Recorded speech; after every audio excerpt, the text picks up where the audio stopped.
Your first singles match on television is versus Doink the Clown on Superstars, June 3rd, 95, in a King of the Ring qualifying match. Let's take a look at that one while you tell us some Doink and maybe some Dink stories. Well, I don't have any Doink or Dink stories, but I can tell you a joke about. Never mind. So I don't remember which Doink this was.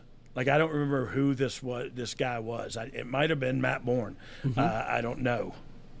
I didn't know you were going to say that, so I didn't actually do my little research. Oh well, on no, the I didn't time either. Like I thought, but look, there were several Doinks and Yep. there were a lot of Dinks too. So, but that Dink was the I think he was the French Canadian.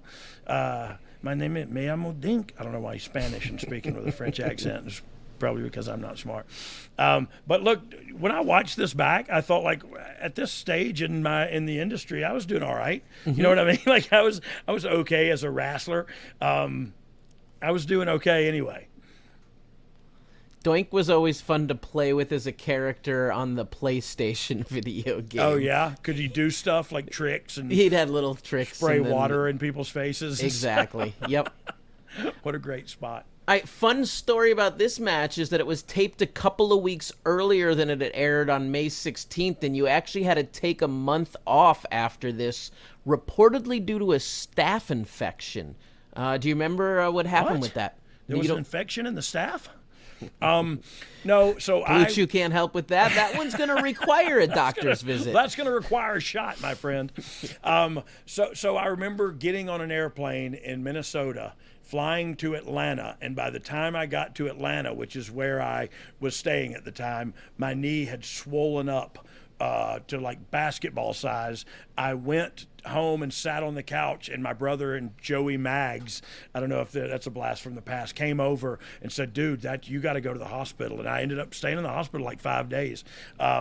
It was just staph from wearing like rubber knee sleeves and not cleaning them properly and stuff. And we were on the road all the time, so they would go days without being cleaned properly, you know. So I just didn't know what to do and how to do stuff at the time. So yeah, I got a bad staph infection, and I was hospitalized for a little while. And here we see you throwing some nice punches on Doink. That's something you're proud of, your punches? Yeah, very, very proud. And look, I'll say another thing about my punches that I'll never forget.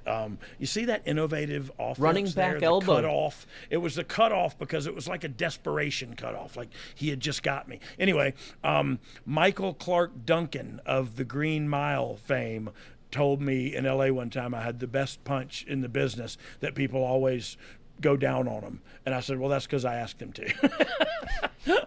But I'll never forget that. Like, yeah, I'm proud of my punches. All right, so after this match, you're taking some time off due to the infection. Is this also what starts setting up the time to record the With My Baby Tonight single? Yeah, to tell you the truth, I don't know if I'd already recorded it at this point, or if it was coming soon. I just don't remember which came first, the recording or the infection. The recording was much more for most rock stars. It's first the recording and then the infection. then the infections, and a lot of them aren't staff. They're actually on their staffs. So big tight roll up right there for the win. I beat him. I cheated to beat Doink, but I advanced in the King of the Ring. You cheated, but also used good technique by driving your feet in constant motion. Yes, and I used distraction to get the attack from behind. But yeah, so look, I was on my way, and I was doing all right. I was getting good grades. My future was so bright, I quit.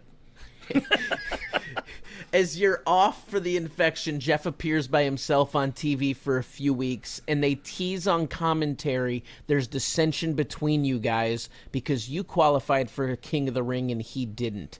Do you know at this point that they're planning for you guys to split up?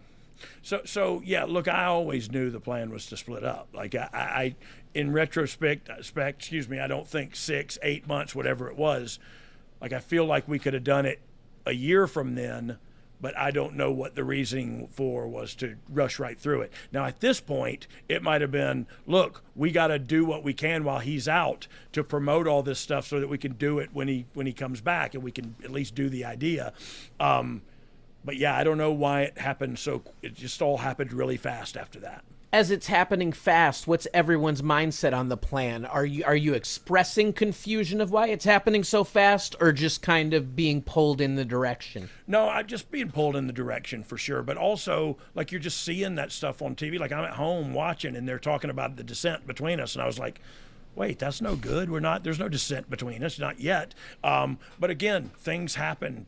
Choices are made because I was out injured, maybe. You know what I mean? Like, you can't predict what's going to happen. So if somebody goes down, you go, how do we continue to tell this story in a way that we can pick right back up when he gets back? And I think that's obviously what they thought was the best plan of attack. Are you and Jeff in communication at this time while you're not there at the shows? Yeah, but not constant communication. Like, I was, me and Jeff were still building our friendship, and because, like I said, that couple months before in Poughkeepsie, I think it was the first time I'd ever met him. So we're still building our relationship, and we weren't as close then as we are now, but we were getting that way.